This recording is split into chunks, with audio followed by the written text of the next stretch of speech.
Greetings, loyal listeners.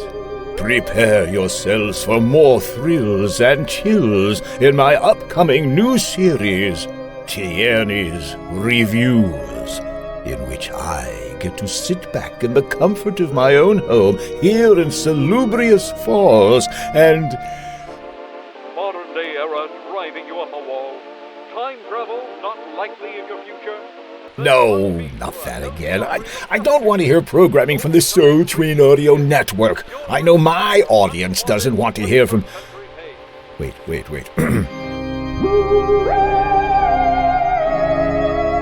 Follow me as I listen to offerings from the Soul Twin Audio Network, a rival company who will provide me with tales to scrutinize. And now, the Soul Twin Audio Network brings you Nicky Wagner in The Mink Coat, a drama of the unexpected.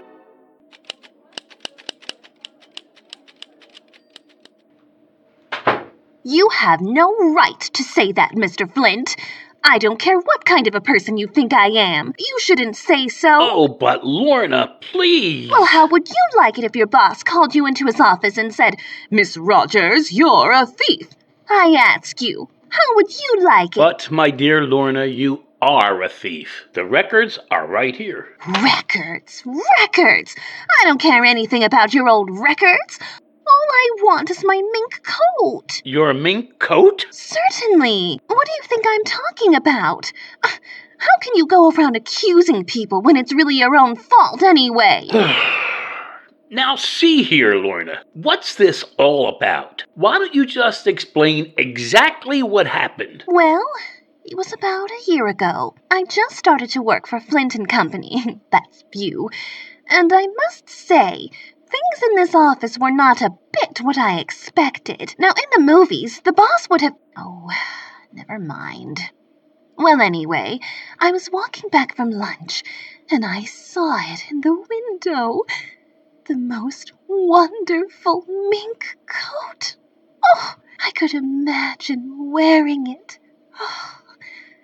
Maybe you don't know what a mink coat does for a woman's ego, but you feel all warm and expensive. Yes. And I wanted to feel all warm and expensive. So, I went into the shop, and guess what I found out? What? $4,875 plus tax. Now, where can a girl like me get $4,875 plus tax? But I wanted that coat. Oh, I wanted it so badly. I just had to have it. And then I remembered, in the movies, what does the boss always give the girl who works in his office? Right, a mink coat. So, I let you take me home that evening, and, well, you remember what happened. It's the next apartment, Mr. Flint. Would you like to come upstairs for a nightcap? I don't drink. You don't drink? Ulcers. But, Mr. Flint, the boss is always supposed to come upstairs for a nightcap. Always? Certainly. Now, my apartment is on the 3rd floor. I'll go in first, and then you'll come up in a few minutes. But why? Because that's the way it's always done. Really, Mr. Flint, I don't think you're even trying. Oh, I'm sorry, Lorna. I'll try. Well, that's more like it. I'll see you upstairs, Mr. Flint. Why, Mr. Flint! How nice to see you! Again. Lorna, isn't it a little late? Oh, silly boy. It's never too late. Come in. What's that peculiar smell, Lorna? Is the place on fire? Of course not. It's the perfume candles. Oh. Now, if you'll excuse me, I'll just slip into something more comfortable. But Lorna, I could only stay a moment. Well then, we'd better not waste any time, hadn't we? I beg your pardon? Now you just sit over here by me. I'll turn down the lights and get some soft music on the radio, and then... Lorna! Yes? What do you mean, then? Oh, let's not fight this, Mr. Flint. Alan, it's too big for us. Lorna? We were meant to pass like ships in the night and then die in the harbor. I'm afraid you're a bit ahead of me. It's fate, Alan. Just pure, simple fate. Well, say something. I really must go. Good night. Oh, is that all you can say?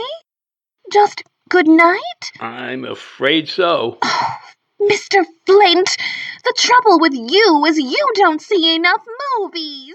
Well, the next day you acted like nothing happened, and I was just beginning to wonder if you were going to buy the coat. All my girlfriends got mink coats when they went out with their bosses, and I couldn't see why you should be the exception. But you were. A week later, I just had to give in and admit you weren't going to buy me a mink. I wanted a mink coat. I used to dream about it at night when I was asleep, and I knew if I didn't get it, I'd be frustrated. People who don't get what they want are frustrated, Mr. Flint. They have nightmares and awful things happening. Well, the company was making lots of money, and you said yourself the government wouldn't let you keep it, so I decided to take a little each week. Not very much. I went down and had them put the mink coat away for me and told them in about a year I'd be able to pay for it. Well, they didn't believe me at first, but each week I brought in $100. I would have told you about it, Mr. Flint, but, well, the subject never came up. Lorna, you were stealing that money. Oh, that's a terrible thing to say, Mr. Flint. If you don't stop talking like that, I'll quit. You'll quit?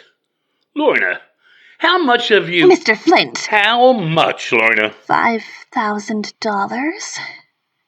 Well, just a bit more. 5,000? There wasn't any problem about it, Mr. Flint. Not until today. I just marked $100 a week down to miscellaneous and wrote myself a check. But then you brought in that auditor. Why'd you do that, Mr. Flint? Don't you trust me? You know there's never been any mistake in my bookkeeping. I think bringing in an auditor indicates a certain lack of faith. Don't you? Lorna, exactly what happened with that auditor? Well, I showed him all my books and answered all his questions, and everything tallied perfectly. There wasn't a single mistake. Now aren't you proud of me? Not a single mistake. And then after he was all done, Mr. Jenkins, that was obviously his name, turned to me and said, "Well, Miss Rogers, everything seems to be in A number 1 order. Certainly. I guess you haven't been taking any of the company funds, eh?"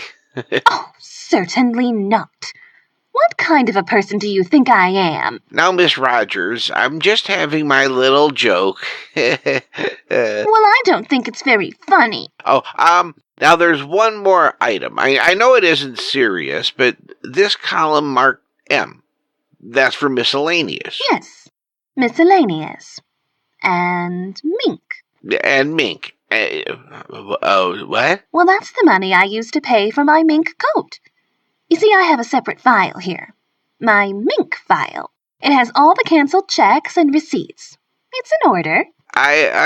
Really, Miss Rogers, I'm afraid I don't quite understand. Oh, well, I went out with Mr. Flint, and then when he... Yes, you shouldn't tell me about that. I mean, if Mr. Flint, sometimes employers feel grateful. Now, Miss Rogers, let's not discuss this. It has nothing to do with the audit. Oh, of course not. And you're a very fortunate girl.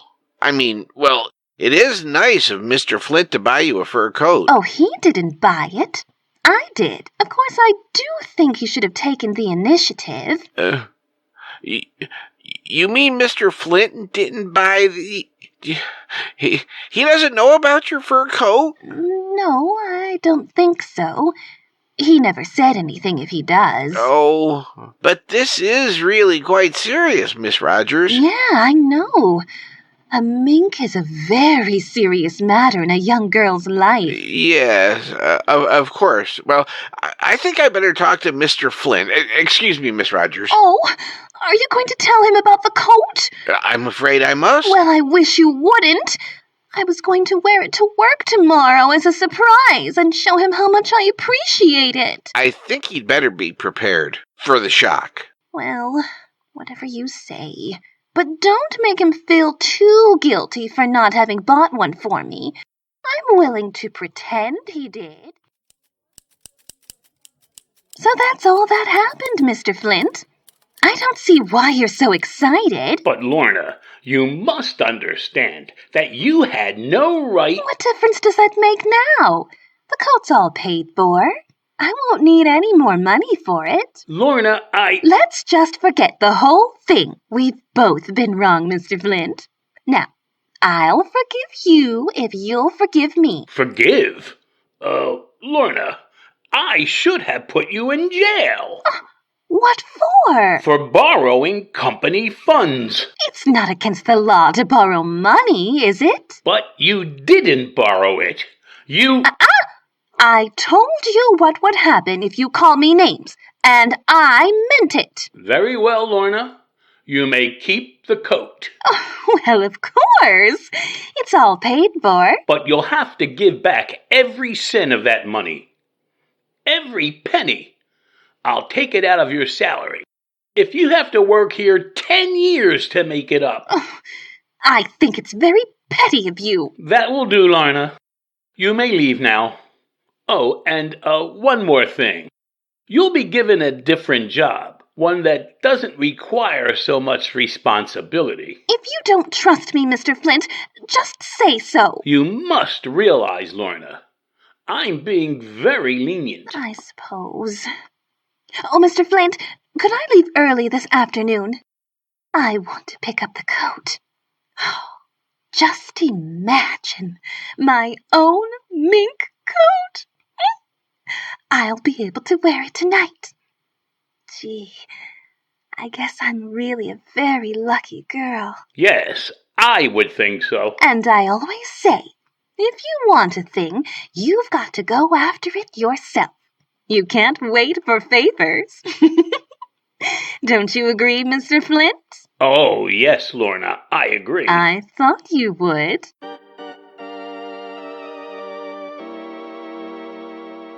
You think the story is over, don't you? But wait. Fate takes a hand. Wait for the unexpected. Hello? Hello? Is that you, Mr. Flint? Oh, this is Lorna. I knew you'd be worried about me when I didn't come to work today, but I can't. I'm in the hospital. I don't know what's wrong with me. They're trying to find out. But don't worry about the accounts. I'll get caught up as soon as I'm feeling better. Oh, the doctor's coming in now. I gotta hang up. Goodbye, Mr. Flint. Good morning, Miss Rogers. Feeling better? Oh, I guess so. Well, we found the cause of your trouble. What is it, Doctor? You're allergic to mink. You'll have to get rid of that coat. I'm afraid you'll never be able to wear it again. Did you hear what I said? You're allergic to mink.